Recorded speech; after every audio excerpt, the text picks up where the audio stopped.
গত এক যুগ ধরেই ধারাবাহিক পারফর্ম করলেও বলার মতো কোনো সাফল্য পায়নি ভারত ক্রিকেট দল। শেষবার 2013 সালে আইসিসি চ্যাম্পিয়ন্স ট্রফি জিতেছিল দলটি। তার আগে 2011 সালে দ্বিতীয়বারের মতো ঘরের মাটিতে ওয়ানডে বিশ্বকাপ জিতেছিল মহেন্দ্র সিং ধোনির নেতৃত্বে। এরপর থেকেই আইসিসির সবগুলো টুর্নামেন্টেই ধারাবাহিকভাবে পারফর্ম করে গেছে তারা। কখনো সেমিফাইনাল, কখনো বা ফাইনাল, আবার কখনো বিদায় নিতে হয়েছে শেষ 8 থেকেই। এতদিনে পরিবর্তন এসেছে কোচ, ক্যাপ্টেন, টিম ম্যানেজমেন্ট, এমনকি পাল্টে গেছে বোর্ড কর্তারাও। তবে দলটি কাঙ্ক্ষিত সাফল্য পায়নি কোনোভাবেই। শেষে গিয়ে কেবল হৃদয় ভাঙার গল্পই শুনিয়েছে দলটা। লক্ষাধিক দর্শকের সামনে বিরাট রোহিতদের মাথা নিচু করে মাঠ ছাড়া। শেষ মুহূর্তে যে ব্যর্থ হবার গল্প বলছিলাম টিম ইন্ডিয়ার, তার পুরোটা সময় তাদের ডাগ আউট সামলেছে ভারতীয় কোচিং স্টাফরাই। তার মধ্যে কেবল ডারকান ফ্লেচার একমাত্র ভিনদেশি কোচ, বাকি সবাই নিজেদের সাবেক ক্রিকেট লেজেন্ডারি ছিলেন এই দায়িত্বে।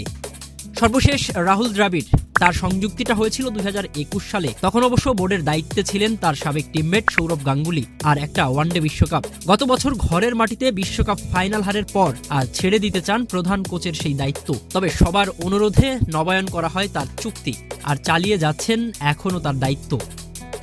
ভারতের প্রধান কোচ হিসেবে মেয়াদ বাড়াতে চাইলে এখন দায়িত্বে থাকা রাহুল দ্রাবিড়কেও নতুন করে আবেদন করতে হবে। তা নিয়ে প্রতিবেদন আসছে ভারতের সংবাদ মাধ্যমগুলোতে।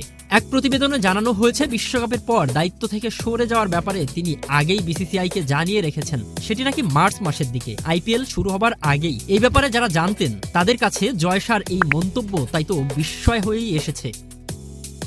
ভারতীয় সংবাদ মাধ্যম দ্য হিন্দু বলছে, 2023 ওয়ানডে বিশ্বকাপের পর মেয়াদ বাড়াতে রাজি হলেও আগামী মাসে হতে যাওয়া টি-20 বিশ্বকাপের পর আর কিন্তু দ্রাবিড় সিদ্ধান্ত বদলাবেন না। অবশ্য সেই অনুরোধ দ্রাবিড় রাখলে বিসিসিআই সীমিত ওভার আর দীর্ঘ সংস্করণের জন্য আলাদা কোচের কথাই বিবেচনা করত। যদিও জয় গত সপ্তাহে বলেছেন 3 সংস্করণের জন্য একজন কোচই চায় বিসিসিআই। তার মেয়াদ হবে 2027 সাল পর্যন্ত। ওই বছরই যে 50 ওভারের পরবর্তী বিশ্বকাপটা আয়োজন হবে। এদিকে ভারতের জাতীয় ক্রিকেট একাডেমির প্রধান ভিভিএস লক্ষ্মণের নামও আসছে দ্রাবিড়ের উত্তরসূরি হিসেবে। তবে দ্য হিন্দুর ওই প্রতিবেদন অনুযায়ী লক্ষ্মণও এই দায়িত্ব নিতে নাকি আগ্রহী নন। ফলে বিসিসিআইকে শেষ পর্যন্ত বিদেশি কোচ নিয়োগ দিতেই হতে পারে। দ্য ইন্ডিয়ান এক্সপ্রেস জানিয়েছে, এক্ষেত্রে বিবেচনায় আছেন ফ্লেমিং।